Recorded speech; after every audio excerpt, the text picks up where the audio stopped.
Bermudez and welcome to Hickory Online Class. So for today's lesson ay pag-aaralan natin ang lesson 6 ng ating grammar discussion. Are you ready? Ja, hajimemashou. Okay, so our first grammar point here is noun o verb transitive. So when we say transitive verb, these are the verbs that has a do direct object. Okay? So si doer ay may direct object na ginagamit while ginagawa niya ang isang verb. Okay, so next is o. Okay, so you can see o is used to indicate the direct object of that transitive verb. So si o ang indicate ng direct object sa ating transitive verb. So note that o and o are pronouns are the same. So pronouns lang, magkapareho lang sila ng basa. The former is used only for writing the particle. Nabasa lang siya ng ganito pag ginagamit lamang siya as a particle in a sentence. Okay? So, for example here, sasabihin mo, sa kaibigan mo na iinom ka ng juice. Okay? So, si juice ang noun natin at si iinom yung verb natin. Okay? So, juice in juice. So, you say, juice is juice. Juice. Juice. So, then, iinom is nomimas. Nomimas. And then, since si juice yung direct object natin, kasi siya yung iinumin natin, lalagyan natin siya ng particle o. So, that would make the sentence, juice o nomimas. Juice o nomimas. Okay? Next, paano sasabihin mo naman na kakain ka ng tinapay? Okay? Kakain ka ng tinapay. So, tinapay in Japanese is pan. Okay? Kakain is tabemas. Okay? Since pan yung kakainin mo, siya yung direct object mo, so lalagyan natin siya ng o. So, that would make the sentence as pan o tabemas. Pan o tabemas. I will eat bread. Kakain ako ng tinapay. Okay ba? So that is simply how to use the noun o verb mas or verb transitive. Okay? Next is the noun o shimasu. So the words used as the objects of the verb shimasu cover a fairly wide range. Shimasu means sentence pattern is noun o shimasu. Okay? The word used as the object of the verb shimasu cover a fairly wide range. So shimasu means that the action denoted by the noun is performed. So ginagawa si noun. So some examples are shown below. So here is the first one. Shimasu means to play sports or games. For example, in Tagalog, it's naglalaro ka ng volleyball. You can also say, nagba-volleyball ako, nagba-basketball ako, nag-AML ako. So also as in Japanese, they would say, for example, nagba-volleyball ako. They will say, bariboro shimasu. Okay? I will play volleyball. Maglalaro ako ng volleyball. Bariboro shimasu. Okay? Next is to hold gatherings. Okay? For example naman, I will have a party. Okay? I will hold a party. Party o shimasu. Magpa-party ako. I will have a party. Party o shimasu. Okay? You can also use this as for meetings. Kaigi o shimasu. Okay? Kaigi is meeting, so you use this to make it a verb. Kaigi o shimasu. Next, and the last part is to do something. Okay? To do something. For example, magtatrabaho. I will go to work. Or I will do some work. Shigoto o shimasu. Shigoto o shimasu. Okay? Shigoto is work or job.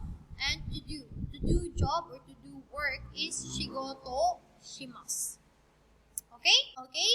Sentence pattern is nani o shimasu ka. Okay, so this is the interrogative for that sentence pattern. Ito yung tanong. So this is a question to us, what someone does. This is a question to us, what someone does. Nani o shimasu ka? Anong ginagawa mo, or what are you doing? For example, okay, so here's an example of having or asking nani o shimasu. Okay? A. Getsuyobi, nani o shimasu ka? Getsuyobi, nani o shimasu ka? Anong gagawin mo sa Lunes? Kyoto e ikimasu. Kyoto e ikimasu. Pupunta ako ng Kyoto. I will go to Kyoto. Okay? Again. Getsuyobi, nani o shimasu ka? Kyoto e ikimasu. Okay? Next. Kino, nani o shimashita ka? Kino, nani o shimashita ka? What did you do yesterday? Anong ginawa mo kahapon? Saka o shimashita. Saka o shimashita. I played soccer. Naglaro ako ng soccer. Okay, again. Kino, nani o shimashita ka? Saka o shimashita. Okay? Next. You can make a word expressing time the topic by adding wa. Okay? You can make a word expressing time the topic by adding wa. For example, Tobi wa nani o shimasu ka? Kyoto e ikimasu.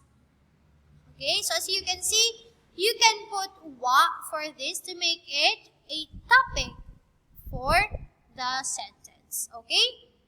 But it's okay not to, but it's okay to add to. Okay, nasa sayo lang yun kung gusto mong lagyan.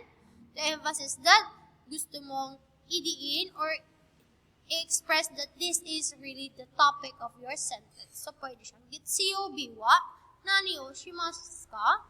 Or you could also just say Getsuyobi nani o shimasu ka? Okay? Next is nan and nani. Okay, so both nan and nani means what in English. Okay?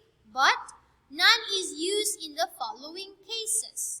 Number 1, when it precedes a word whose first mora is either in the ta, da, or na rows. Again, nan is used when it precedes a word whose first mora is either in the ta, da, or na row.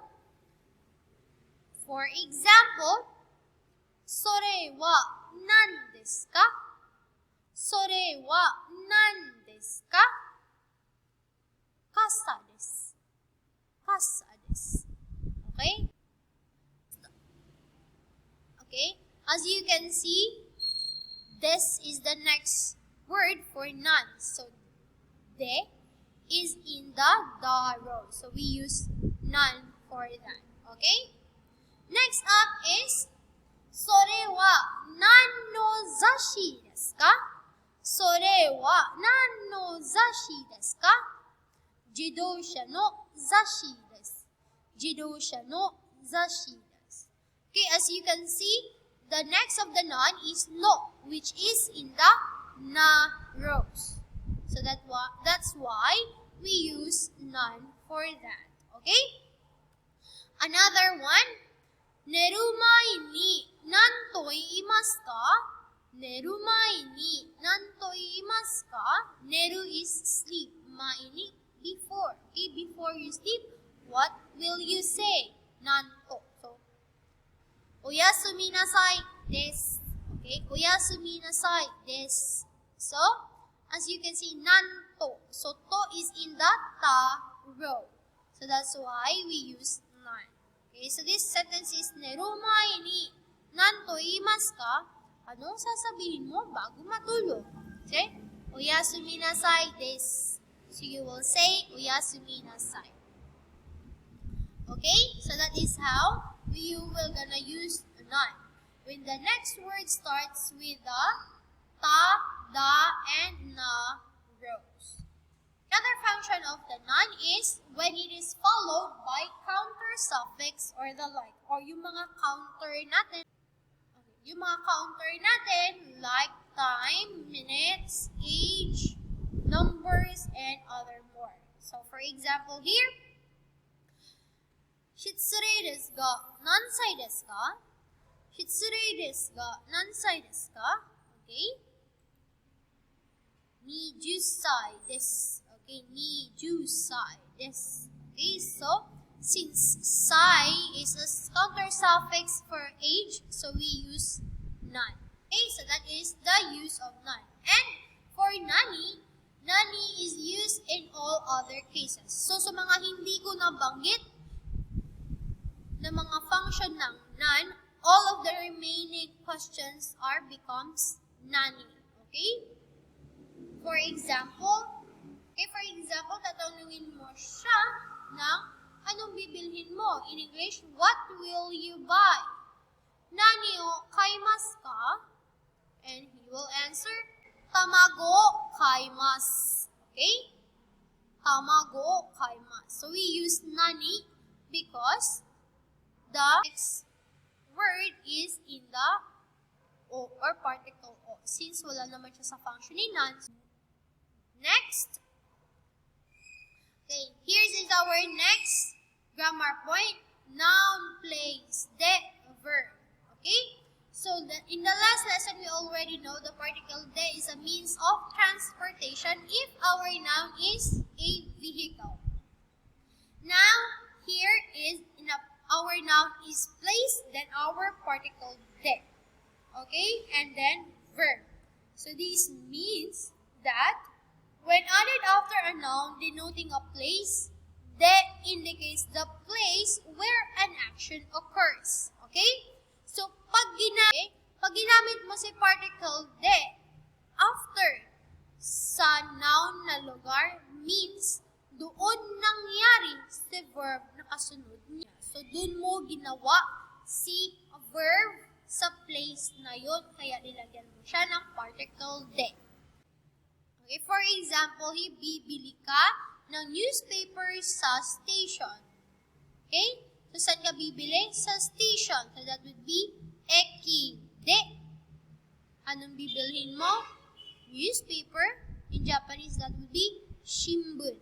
Okay, so since siya ang bibili mo, siya yung particle o. Shinbun o kaimasu. Bibili. Kaimasu. Okay? So that means I will buy a newspaper at the station. Eki de shinbun o kaimasu. Okay? Another one is how would you ask? Kung magtatanong ka kung saan mo yan binili. Okay? Like this one. You will gonna say it. Sore wa doko de kaimashita ka? Sore wa doko de kaimashita ka? And he will answer, eki de kaimashita. Eki de kaimashita. Okay? Kung saan mo ginawa ang action, so dan mo lalagay yung place. Then, lagyan mo ng particle de, and then verb kung anong ginawa mo dyan sa place. Okay? So, when you want to invite someone to do something, okay, here's our next grammar point is, when you want to invite someone to do something, this expression is used. Verb masen ka. Okay? So, kung ini-invite mo yung kakilala mo na gawin ang isang bagay, so this expression is used. Verb masen ka. Okay? As you can see, ka is kind of question. Asking a permission to someone, that's why it is in a ka at the end. Okay? Gusto mo bang gawin si verb? Okay? Gusto mo bang gawin si verb? You want to do the verb? Gusto mo bang gawin si verb? That this expression means. Okay? Here's an example. Issho ni Kyoto e ikimasen ka? Issho ni Kyoto e ikimasen ka? Won't you go to Kyoto with me? Won't you go to Kyoto with me? Okay? Gusto mo bang pumunta ng Kyoto kasama ko? Okay? And he will answer, desu ne. Yes, maganda yan. And that's good. Yes, that's good. Okay? Again, 一緒に京都へ行きませんか？いいですね。Okay? So that is how you gonna use this expression. Kung gusto nyo bang gawin si verb na pinapagawa mo or nagagawin nyo. Okay? Next up is verb masyo. Okay, so this verb masyo means in English, let's. Okay, let's do verb. Or in Tagalog, means gawin natin si verb. So magkasama kayong gagawa ng action. Okay? For example, choto yasumimashou. Choto yasumimashou. Let's rest for a while. Let's rest for a while. Okay? So that is how you gonna invite positively your listeners. Sasabihin mo, gawin ninyo ang isang bagay. Let's do the verb. Okay, another example is how to respond. This is used as a positive response to an invitation. For just like example, 一緒に昼ご飯を食べませんか? 一緒に昼ご飯を食べませんか? Gusto mo bang kumain ng tanghalian kasama ko? And you will say, or he will answer, tabemashou. Yes, let's eat together. Or yes, let's eat. Okay? That is how you will gonna use masho in an answering an invitation. Okay? Again, let's read the conversation. 一緒に昼ご飯を食べませんか? 食べましょう. Okay? So, remember that an invitation using verb masenka shows more consideration to the listener will than using verb masho. Okay? So, the verb masenka is show more consideration kasi ina-ask mo si listener kung gusto niya bang gawin si verb. Okay? While verb masho is you invite her without asking kung gusto niya bang gawin to or hindi. So, you are just inviting her na gawin natin tong bagay na to or gawin natin tong verb na to. Okay? So, in a politer way of inviting, you use verb masenka. Okay? Next pattern is o. Okay? So, you learned in lesson 3 that the prefix o is attached to words regarding the listener or the person being referred to show respect. Just like the example, kuni or country, you can ask, or you can put prefix o to make it o kuni. Okay? Another example of prefix, or another example of words that has a prefix o is ocha, means tea, or okane. Here's another example. O is also attached to various other words when the speaker is speaking politely. Okay? So, ina-attach din siya kapag gusto ni speaker na maging polite sa kausap. For example, this conversation. Ohanami o shimashou. Ohanami o shimashou. Okay? So, ini-invite niya si friend niya na manood ng hanami. Hanami for a viewing and ginagawa siya during springtime. Okay? So, ini-invite niya si friend. We will say, ohanami o shimashou. Okay? Next is asking, okay, another way of using o is this one. Osake o nomemasu ka? Osake o nomemasu ka? Umiinom ka ba ng sake? Osake o nomemasu ka? Okay? Next, there are some words that are actually used with o without meaning respect or politeness. So some words are not okay. Some words are used without meaning respect or politeness, just like ocha, okay, or tea. So they will say Ocha o nomemasu. Ocha o nomemasu. So, you can say cha, but most of the time you can hear ocha. Okay, but it doesn't have meaning of respect or politeness. The same as with the okane. Okane means money, so you can say okane ga hushii desu. Okane ga hushii desu. Gusto ko ng pera, gusto ko ng money. So you can say okane ga hushii desu. So using o to kane doesn't mean any politeness or respect. Okay? Most of the time you can just hear. Okay, and that's the end for our lesson 6. Kore de owarimasu. So I hope you learned something again for this lesson, minasan, and see you again next time. Goodbye.